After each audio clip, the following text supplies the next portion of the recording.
and verify whether we have succeeded in reducing its weight in this round. Keeping in mind, once again, the context behind these powers, as the thoughts, the karma is essentially all the thought currents that we are stuck with. And as Swamiji revealed, every thought has a weight, has even been measured today by the modern science. And so whenever we are able to unclutch from the karma, when we are able to liberate ourselves and with our conscious will, just center ourselves in the neutral space, we are free from the karma and we master the thoughts. We are no longer clutched and we no longer fall prey to the thoughts springing inside us. And so we also gained the ability to play with the weight by the power of Swamiji's initiation. So now we hope that you are able to take second measurement, and if you have noticed a decrease, even just a slight decrease in the weight of the object, congratulations, it means that you are moving closer and closer to the space of complete completion, and that all these sessions that we are going through today are having their impact, that you are able to identify and break all the karma patterns inside you. So that's really wonderful. And keep playing. We're going to be having a few more rounds as we continue with these sessions today.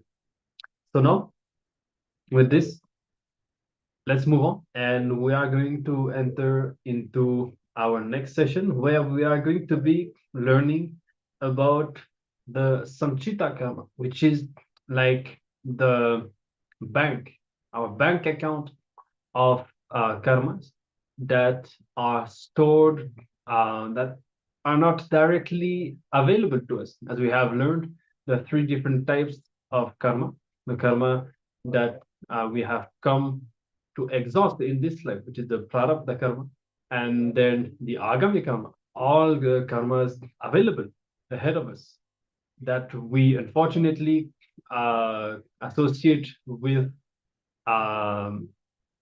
instead of being centered on fulfilling our prarabdha karma. And then the third is the sanchita karma, which is the bank of karma that is in store for the remaining lifetimes eventually that we may have to assume. Now, in this session, we are going to learn how the Guru, by his grace, can completely erase this entire karmic package. Yes. Some truths about karma. The law of nature, which drives us to fulfill our unfulfilled desires. It's our past conditioning that invokes these desires. You can refuse to bow down to your mind and refuse to accept these samskaras that control you. All meditation techniques bring you into this space of completion, being in the present moment. When you are in the present moment, you renounce attachment to fantasies about the future. You detach yourself from the results of your actions in the past.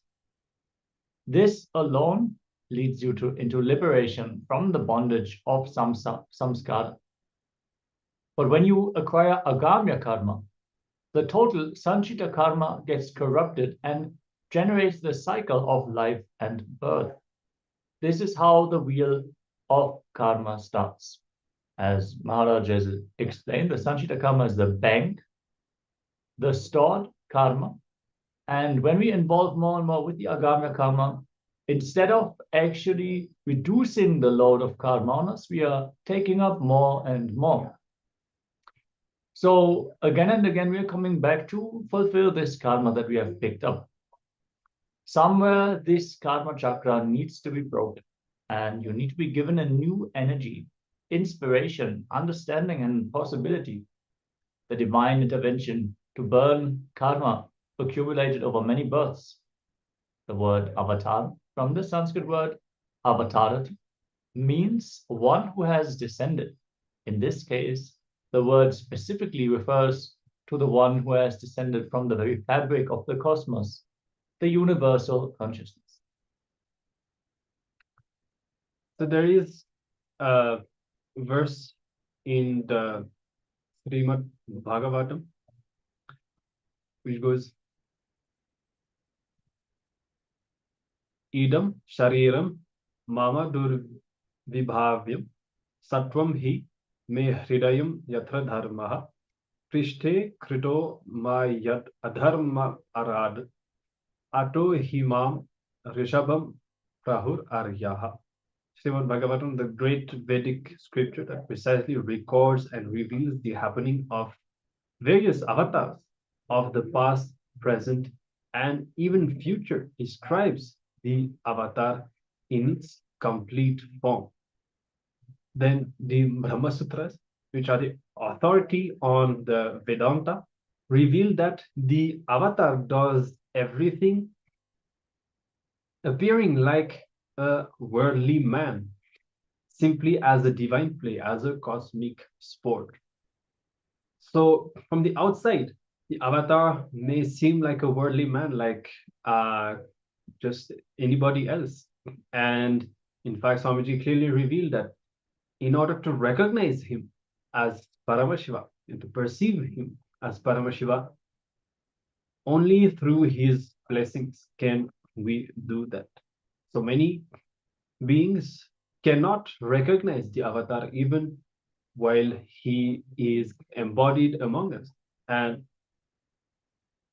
an incarnation is someone who comes down to tell his fellow man about the blissful place that he experienced. It is as simple as that. He comes down for all of us.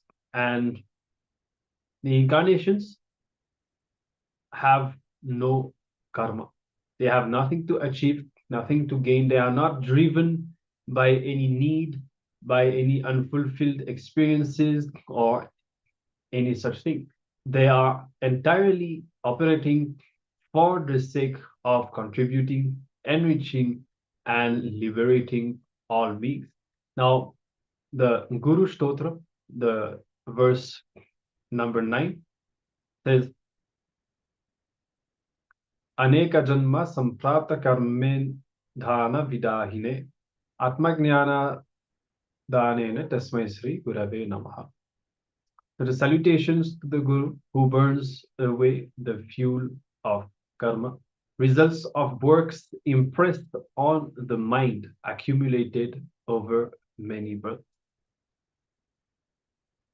See, worshipping Guru burns all the karmas with which you have happened and changes the flow of your life from suffering to creating your reality. He liberates you from the cycle of birth and death. A beautiful story. There was a beautiful garden with many trees and varieties of flowers and fruits. 3 friends were walking near this garden that had a big wall around it. One of them climbed the wall and peeped inside. He cried out, "Oh, such a beautiful garden!" He jumped into the garden and started enjoying the fruits. The second man climbed the wall and saw the garden. He too felt it was beautiful, but he had a little bit of courtesy.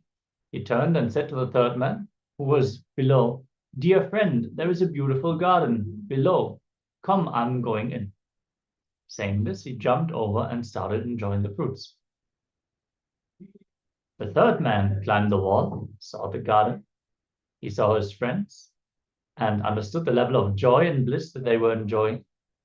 Then he said to himself, "Let me go down and tell all the people about this beautiful paradise. I will bring them all to enjoy this garden."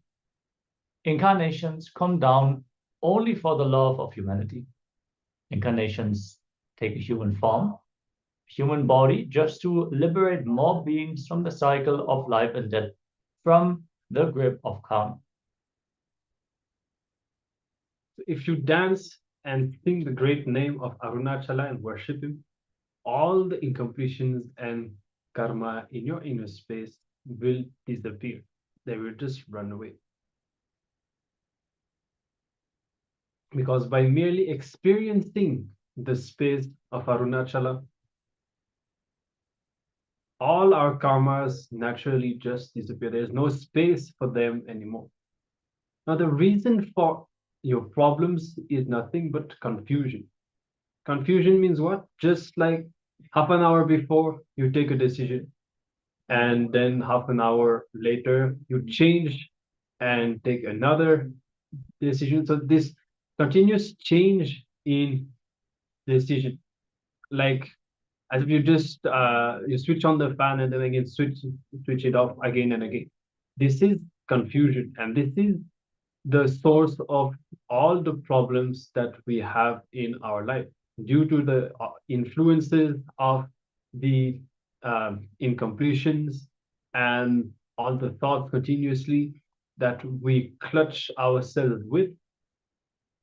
We continuously, we are driven, we are pulled into so many different directions, and as a consequence we are not integrated, we are not maintaining a single persistent will. And this is why we give birth to so many different kind of suffering in our lives. Now, the divine, the avatar, intervenes in your life in the form of the guru. He assumes the form of the guru just to liberate people from the karma chakra, from the cycle of, from the karmic cycle, from the cycle of birth and death. He gives inspiration, joy, bliss, causes miracle and enlightenment. All of that by sheer grace and for the sake of others.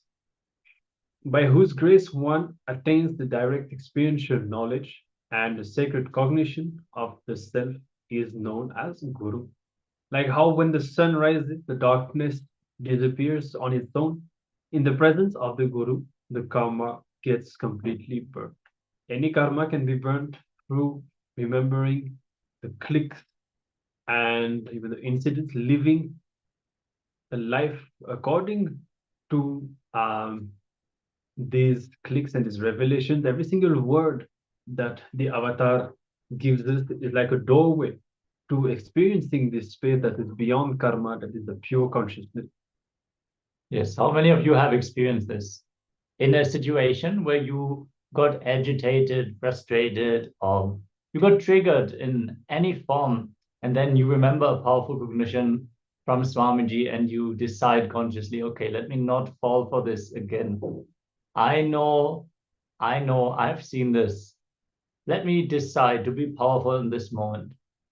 And just like that, the effect of the samskaras over you is simply dropped just by having the awareness and holding on to the powerful cognition, the powerful cognitions that you received from the Guru.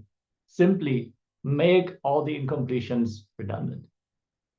See, whenever the prarabdha loses its influence over you, you stop collecting agamya. With just the help of Guru's initiation, you can reduce the prarabdha's influence over you and move towards your inherent state of joy. You can reclaim your pure and unwavering inner space. You can also stop collecting agamya karma.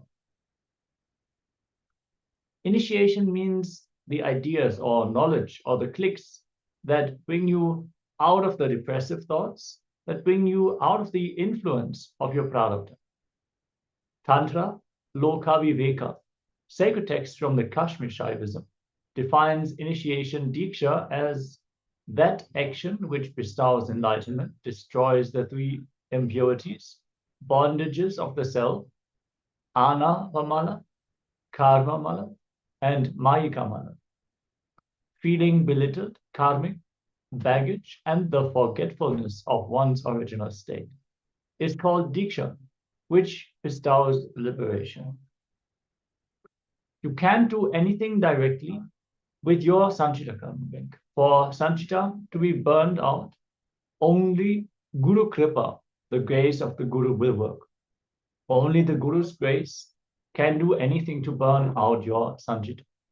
For example, if your child sits and tries very hard to build a small house, what will you do? You will say, all right, do not bother, I will build it and give it to you. In the same way, when a disciple sincerely works to remove his own prarabdha and agamya, the Guru's grace simply happens and removes the sanchita also. Anything can be missed for the sake of the Guru. If you do that, you will have the Guru and what you missed for the sake of the Guru also. But the Guru should not be missed for anything. Because when that happens, you will neither have the Guru nor what for you missed the Guru in the first place. Very important statement to contemplate upon. Always be ready to sacrifice anything for the sake of prioritizing the Guru in your life. And when you do so, what you will see is that not only the Guru will be there, but even what you feel that you have sacrificed will be there also. Now, you in your day, in your life, you do yoga, you work out, you run, and you do all the things required, and then you manifest health. That is also karma, bringing results. We could say like a positive karma. But suddenly Guru puts his hand on your head and then health happens just like that by the Guru's grace. That is consciousness interfering and creating a reason which is independent of your nature, of your space, of your action and responsibility. That is what is initiation. So initiation happens from a completely different level, directly from the level of consciousness and not from our human level. Now, in every being, only if an intervention of the consciousness happens, the ball starts rolling in a new direction and the progress towards enlightenment starts happening. You can never ever reach the ultimate by flowing through the law of karma. So here we can contemplate, how much ever we progress even towards our prarabdha, at the most we can make progress, we can become better and all that, but finally we will be moving towards prarabdha itself, towards the fulfillment of what we have come here for, but not towards the ultimate. For that, the intervention of the Guru is required. Now, karma is simply the effect of thoughts, words, and deeds that stem from deep ignorance and causes you to again and again tread familiar patterns of misery. The way to break this cycle is to tune into the clicks received and live in an elevated zone of consciousness. Okay, so all of us kind of know, we have our own and understanding why, of course, why we should practice and why it's important to contemplate and internalize and manifest what Swamiji tells us to do. But here, we are having a very practical understanding on how either we allow the Guru to pull us from the power of his consciousness towards the ultimate, or otherwise we will be bound to live within the field of our karma. So even when we think that we can have a beautiful life when the Guru is not there, when we can have enjoyments, pleasure, the thing is, maybe it might even be there, it might even be enjoyable, pleasant, but it will be within the field of our karma, and therefore it is bound to create only more karma. Important things to cognize and to remember. Now, I think a very dense session. Again, we have been through all these 3 levels of karma and how the Guru can interfere and lift us out of this whole cycle, burning our sanchita karma, but ultimately completely taking us out of the whole thing, all the 3 levels of karmas as well. And now we'll be watching a short clip where we will learn more. Swamiji, we're revealing deeper insights into karma and how karma is the source code software of your life.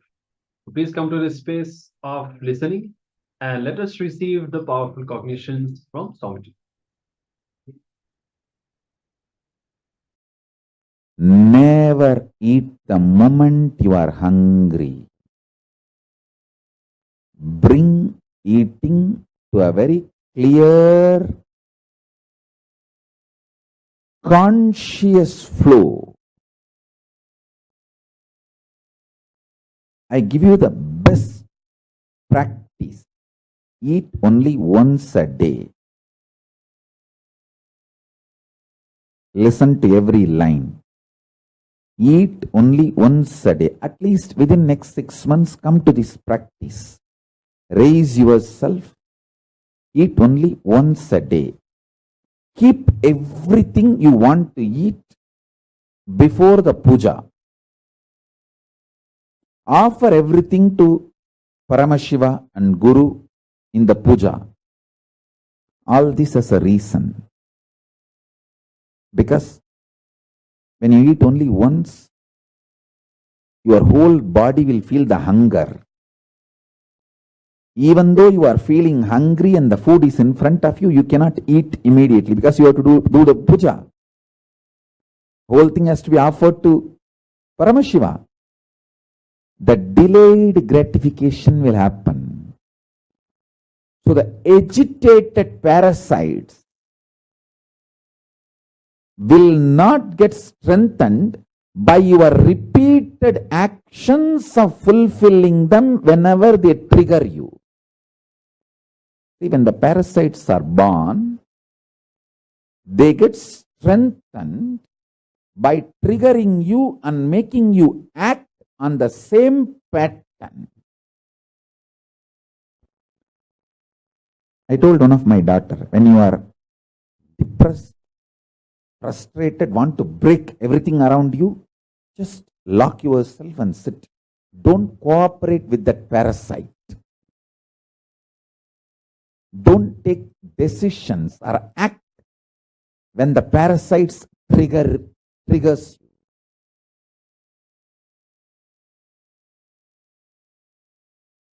Hunger and anger are one and the same.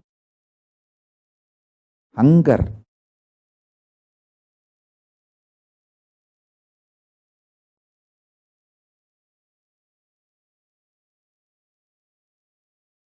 triggers the parasite, which triggers the pattern of anger. Listen.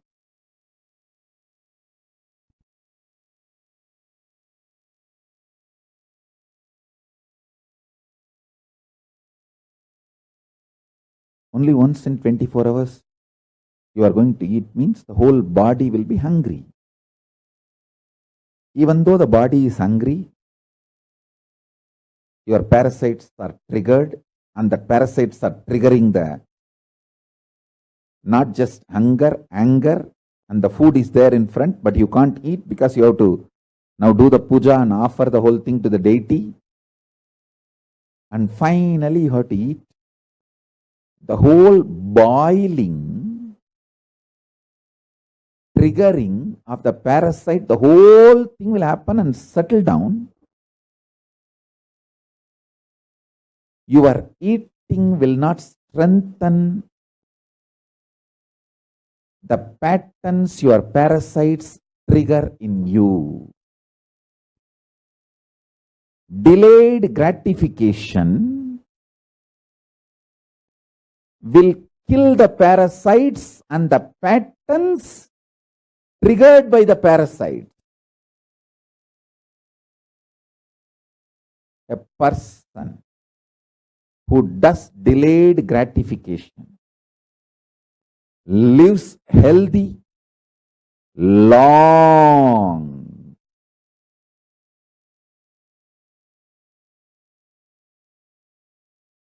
Lives healthy, long. Because the parasites in him can't trigger patterns in him. I tell you, don't think hunger triggers only the commands to get food and eat. No. The hunger triggers the kind of irritation which is responsible for almost every bad thing happening in the society. I tell you, 99% of the time, people who are fighting are hungry, triggered by hunger pattern.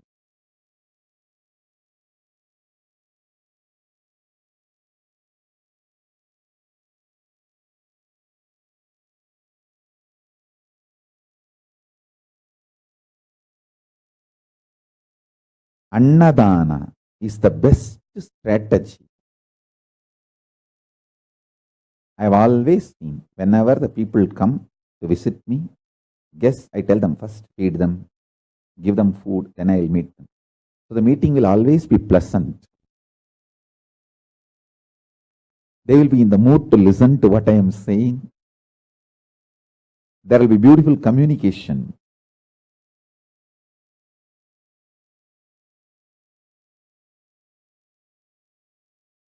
I am giving you multiple understandings.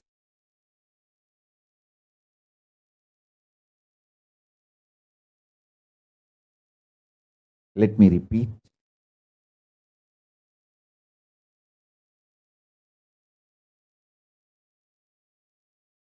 I don't feel bad about repeating and boring you.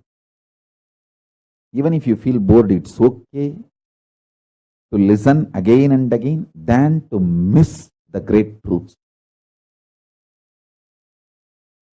First thing, listen. The hormones and chemicals, when they are flooded inside the body, they create the womb, egg, female component for parasites to be born, microbes to be born. When you act due to the flooding of the hormones and chemicals, action is like a male component, sperm, to give birth to the parasite. When the flood of the chemicals and hormones and the actions both join, the parasites and microbes are born. And when the parasites sitting inside your muscle memory starts triggering you, and you exactly obey, do what the parasites are telling you, that becomes a strong pattern and the parasites get strengthened. Parasites get strengthened. I tell you, life is a beautiful gambling. Either it can make you God or it can just destroy you. It is how you play. Life is neither good nor bad. It's how you play. If you allow the parasites to take decisions for you, be very clear, then you are planning for the success of the parasites, not you. And parasites do not take the responsibility for all the happenings of your life externally, good, bad, right, wrong. It's only you who need to take the responsibility for the good, bad, right, wrong. It's you who is going to enjoy or suffer, not the parasites which is hiding inside your muscle memory. They just continue to suck you. and make you believe parasites and the patterns generated by parasites are you. They literally take over your identity. Understand? When I open my third eye, I burn your parasites, not you. But you always say, oh, Swamiji is so ferocious. Hey, I am ferocious on your parasite, not on you. I love you. When I show my ferociousness, I make a loud statement, I love you. And I am burning your parasite.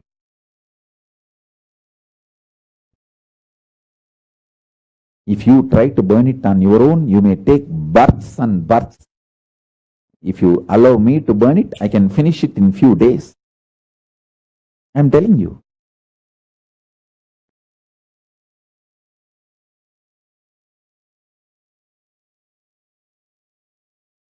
Make these simple things. Make one meal a day as a life.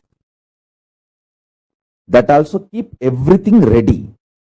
The smell, hot food, fresh food. And naturally, all the patterns, parasites, everything will be triggered inside you. You'll be already hungry and the smell of the food, but you can't eat because you have to do the puja now. Once you keep everything ready. The delayed gratification. So after the puja, if you eat, you will eat exactly what you need, how much you need.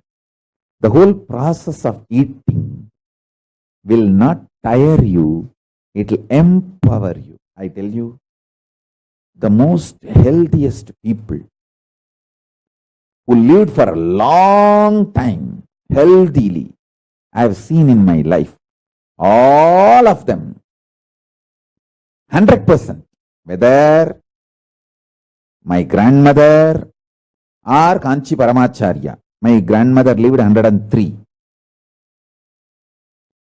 Another one grandmother lived 106. My grandfather lived more than 90.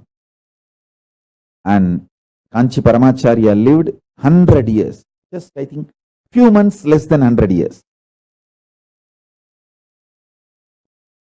All of them whom I have seen who lived long, all of them had one lifestyle. Less food or no food. Very less eating.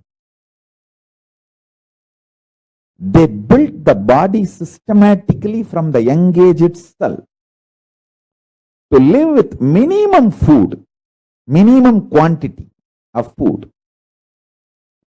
Their food was very subtle, like breathing or liquid. Paramacharya will fast for days continuously. In my family, everyone lived quite a long time. Other than my father, everyone lived such long number of years. Because all of them had this habit of fasting for Paramashiva.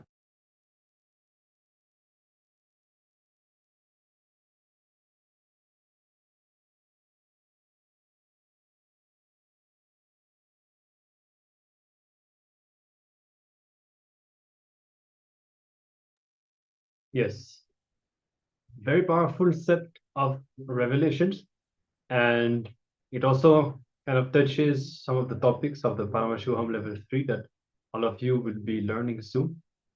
How the important point here, how Swamiji, the Guru, can just like that liberate us from karmic patterns that we would be struggling with for births, literally taking birth again and again, and missing the very purpose of our life because of these karmic patterns that we are just not able to break by ourselves.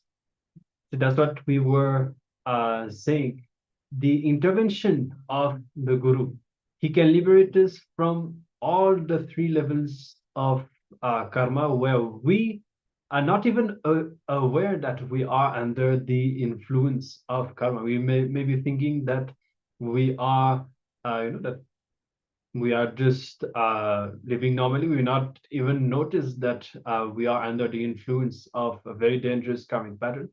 But the Guru will directly intervene and liberate us from that. And also, yes, we had an introduction to the very physical dimension of karma, how the kind of a chemistry that we have in our body that leads us to a more and more conscious life, or incites us to a more creating more and more karma through all the parasites that trigger anger and similar kind of unconscious compulsive reactions. So many layers of meaning here, and we are going to be now meditating, contemplating on whatever we have learned, and specifically now going back to the Sanchita karma. See, finally, when it comes to the Sanchita karma, there's nothing much to learn about it, and there is nothing much that we can do other than knowing that, other than knowing what is happening, knowing that it is there, and knowing what the Guru does about it, how he liberates us from it, because it is completely out of our control. So now, even going back to the video that we have watched, one of the very important dimensions is how we are able to relate with Swamiji when he shows the ferociousness. So that could be, of course, Swamiji here was giving an example where he was relating with someone who was in his physical presence. But all of us, even we are not in his physical presence, Swamiji very much manifests inside us, either directly in our inner space or through our consciousness. All of us know what is right, what is wrong. We know whenever Swamiji reveals us, tells us something inside, he very much manifests himself. So how do we relate, how do we experience Swamiji's ferociousness, as we heard in the video? That is with the deep surrender, the deep listening, and the deep feeling connection that we have with Swamiji. Only when we have built, when we have grown our surrender, our devotion, integrity to the Guru, we will also be able to face the ferociousness of the Guru from the right context, allowing ourselves to be vulnerable for his ferociousness to do what it is supposed to do inside us. All right.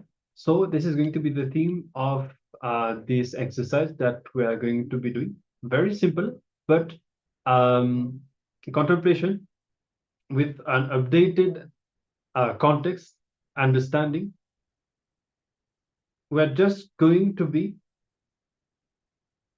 connecting with Swamiji in a space of meditation, visualizing Swamiji's face. You can visualize Swamiji sitting in your Ananda Ganda, which is the zone of your consciousness just below the heart and above the navel. And just experience Swamiji's grace, Swamiji's energy in this zone, and experience the feeling connection. Yes, as we learned previously, it is simply by the remembrance that we can get liberated, be it Arunachala, be it our Ishta Devata, or be it our Guru. The simple remembrance liberates us from all the karmas, brings us to the present moment and a deep restful awareness. So without further ado, let us just sit and remember Swamiji's face in our inner space and enter into that deep feeling connection with Swamiji.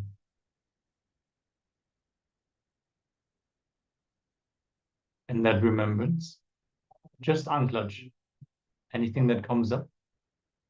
Just be in that remembrance and be with your Guru. Sit with him. That is all that needs to be done now. Nothing needs to be solved. Nothing needs to be chased after. All that is required is to be with Swamiji.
It's now time to switch over and prepare ourselves for today's darshan. For this very special darshan we are having today, we recommend all the participants to make a small offering. It can be even $1, $5, $10. All this is perfectly fine as in the form of Bhiksharanamoti. Swamiji accepts our offerings and he literally swallows our karma. He comes in the form of a beggar, but actually he's not taking our wealth, he's taking our very karma. So through the various methods that you can make an offering as a e-hundi, or you can offer any of the sevas, like the Uttamottama Seva or the Pratyakshapada Puja, make an offering today and just give your karma to Swamiji and let him just swallow it completely. Yes. With this, let us get ready and receive the darshan of the Supreme Pontiff of Hinduism. Every thought current you cherish inside of you, that being aligned to what you cognize as life. All of us, at any given moment, all of us are integrated. Question is, to what? Everybody is integrated. Each one of our actions is integrated to something or another. Integrated to what? You are integrated to your boredom if you decide to sit in boredom. You are being integrated to your confusion if you sit and decide that let me just not get into this problem and resolve it. Let me be in this confusion. You are being highly integrated to your confusion. Are you going to be integrated to what you cognize as your life, or are you going to be integrated to confusion? Is up to us. So being true to ourselves, and just wanted to add this so that the very cognition gets more deeper. It is understand what we think as being true to ourselves is very limited. But we need to go to the deeper level, to the very source of our first person.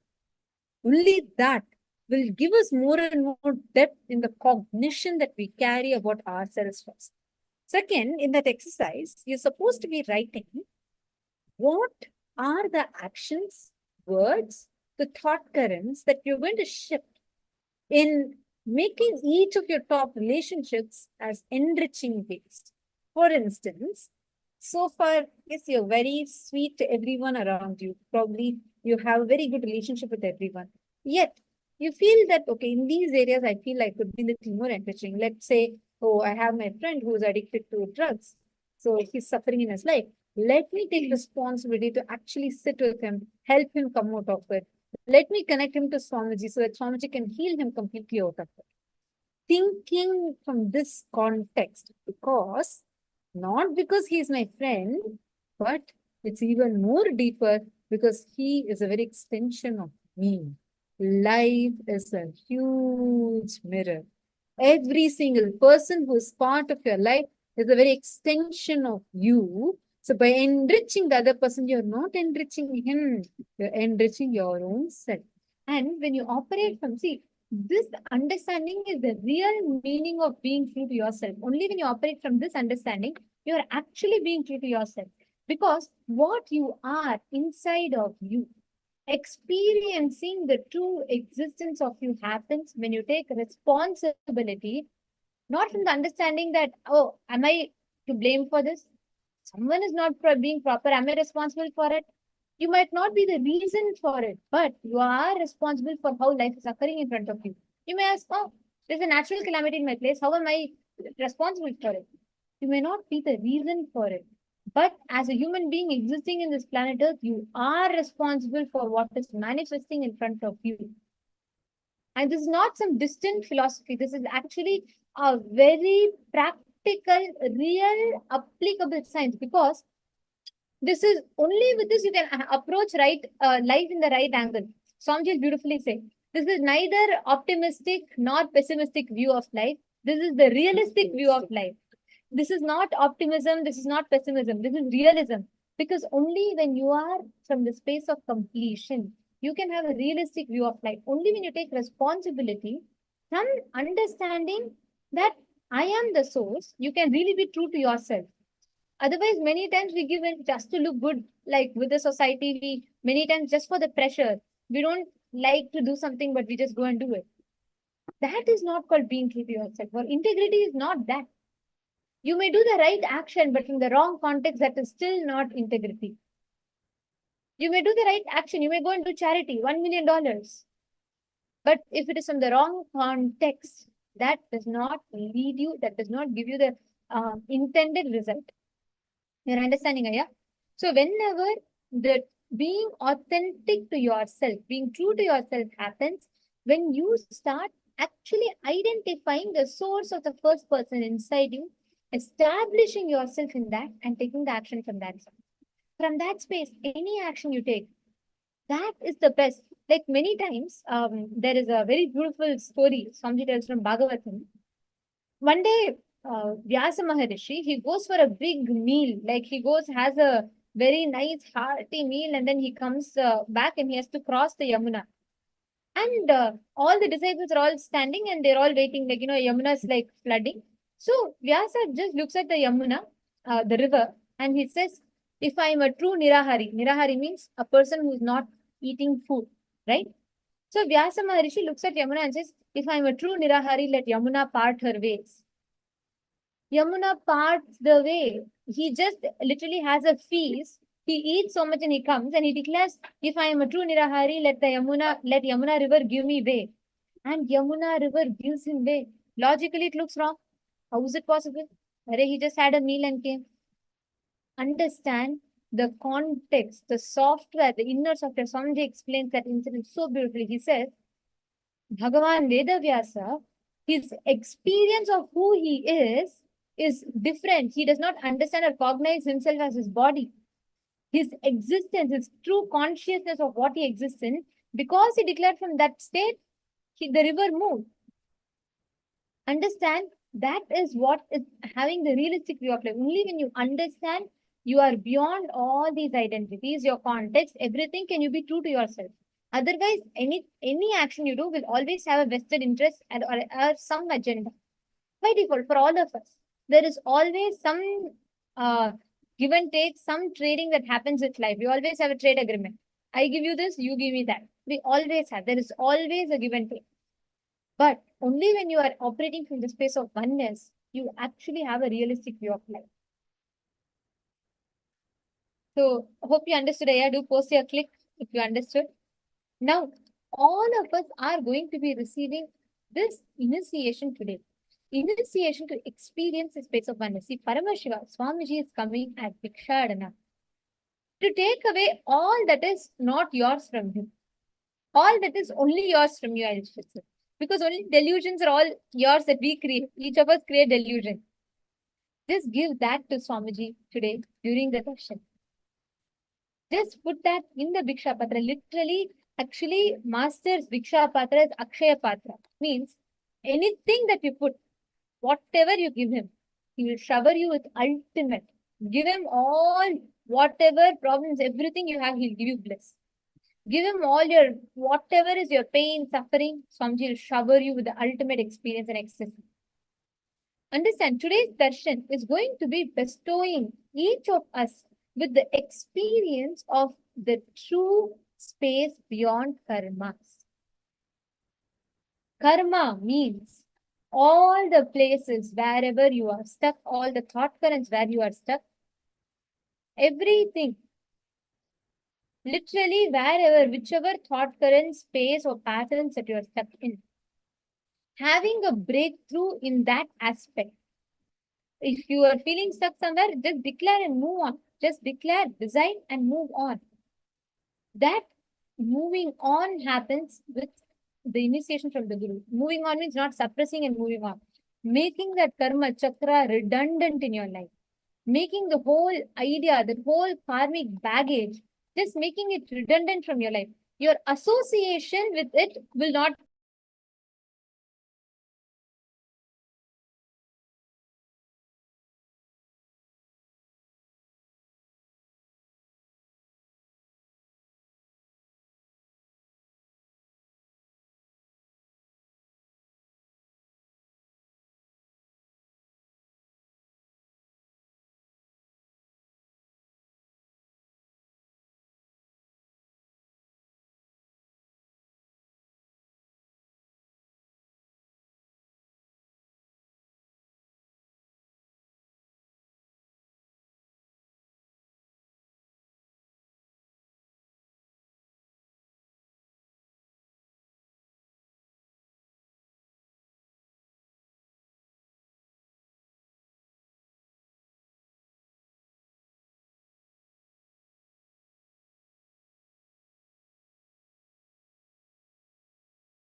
glitch. So as I was sharing, see, your karma, when you disassociate yourself from your karma, whenever you have a karmic breakthrough, you are literally experiencing the real you.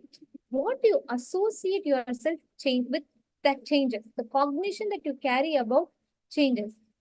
You can either cognize yourself as divine or you can cognize yourself as a human being. What you cognize is up to you. When you break that karma, whatever judgments you had about you, you will break. This reminds me of one of my favorite jokes from Swamiji. Once a small child goes to her mother and she says, "Mom, how did human beings happen?" The child is very curious and she wants to know. So the mother says, "Oh, that's very simple, dear.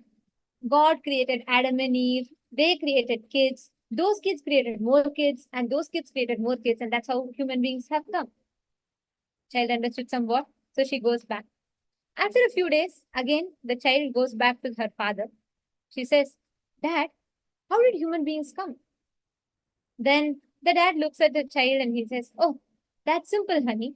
He says, "Human beings came from monkeys. Long, long ago, once upon a time, there were only monkeys and apes everywhere on our planet. There were no human beings. So these monkeys slowly evolved, and they became human beings." The daughter is thoroughly confused. She's like, once mother is saying that we all came from Adam and Eve, father is saying we came from monkeys. She's not at all clear. So this daughter goes back to her mother and she says, "Mom, I have a question. You told me that God created Adam and Eve and then the human race happened from them. But dad is telling me long, long ago there were only monkeys, no human beings, and we all came from monkeys, which is true." The mother said, "Oh, that's very simple. I'll tell you, dear. I told you about my side of the family. Your father told you about his side of the family." Understand? You can associate yourself as divine, or you can associate yourself as a human being or stuck in delusion. It's entirely up to you how you want to associate yourself. But understand the truth, the experience that you are divine. What you are, that real experience, you can only have when you experience from the true part of you. See, it's not the external actions of you. What is inside of you, that matters. Karma, having a breakthrough in karma is nothing but the component that is inside of you having a breakthrough, which is what Swamiji is going to be doing today during the darshan. Swamiji is literally going to be giving you a karmic breakthrough. He's going to be attending to wherever you are stuck. And that very root of you, Swamiji will be changing. It is not external alone. And the whole thing, if you keep focusing on only the external, you will lose life. You lose the experience of what life is. So you should just understand this and you will have such a breakthrough. The way you experience it will be so beautiful. But if you keep changing on only external, don't think in the court of God all of that will work. This reminds me of another joke. So one day, an old lady, she has a near-death experience. Okay, she meets with an accident. She has a near-death experience, and then she happens to meet God at that time. So she's almost like leaving and leaving the body. So she meets God. God looks at her and he says, "Oh, you have still. Don't worry, you're not dying so soon. You're going to go back, and you're going to live at least for another 30, 40 years." That old lady is so happy. She's so pleased. She's like, "Come on, let me start my life and let me experience my youth all over again. I'm having anyway 30, 40 years more to live." So as soon as she wakes up from her coma, she comes back alive. She decides to go through a series of surgeries. She does facelift, brow lift, nose job, everything she does. And she's like all 100 plastic surgeries, completely youthful, extremely nice. She's like all fresh to start her life. She walks out of the hospital. The ambulance hits her and she dies. She goes back to heaven. She's confused. She said, "I just met God some time back," and she looks at God and she says, what just happened to me? You just told me that I have 30 more years to live. Then how come I died?" The God looks at her and says, "Oh God, sorry. I didn't recognize you after all the surgeries you did." External change alone will not do anything. Only when you change internally, only when you change your karmic breakthrough, Only when you drop the karmas that you have, that you carry inside of you, you can live life. So are you all ready to live your life truly? Changing from what is within? That is what Swamiji is going to be giving all of you today during the darshan.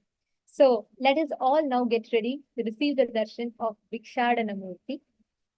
I request all of you, all the participants, sit, prepare yourselves. See, understand, darshan is a communion with the divine. It is not normal, usual conversation. What we are all doing is normal talking. But what happens with the divine is a communion that is beyond your understanding, beyond your logic. It is almost like, let's say, something that is beyond your capability, something that's beyond your control. Like when you're watching a movie, right? When you see a beautiful scene in front of you, that emotions are beyond your control. It just touches you. You watch a very emotional video. It touches you beyond your control. You just don't know what's happening inside you. Darshan is not just touching your emotion level. It directly goes to your being. It's a communion between the being and the divine, the individual soul and the ultimate cosmic soul. That is why darshan is one of the most sacred happening in Hinduism.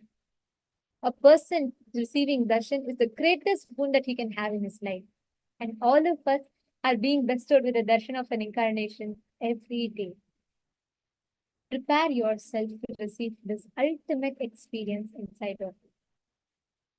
The best way to receive the darshan is sitting in the space of gratitude. Through your day, you might have listened to so many sessions now. You might have done so many exercises. So many things will be running in your mind, your stress, office, your issues that you're threatened to, or the problems that you want to get breakthrough of. You might be sitting here physically, but your mind is so busy with so many things. For the next 2 hours, relax from all of them. Because during darshan, you will transcend a space that is beyond time. You will go to an existence that is beyond any time, any form of existence. You will just experience oneness with the divine. So drop for the next 1.5 hours to 2 hours. This is your moment with the divine. This is your ultimate experience with our divine. So drop all your restlessness. Do not talk. Do not move around. During darshan, just by the act of seeing, a conscious alchemy happens inside of you. It is not normal. It's not a human to human. It's a human to divine. So sit with the deep receptivity inside of you, and you will see the superconscious alchemy that will happen. So let us all get ready. Please close your eyes. Settle down. Please drop your gadgets. Connect to Swamiji.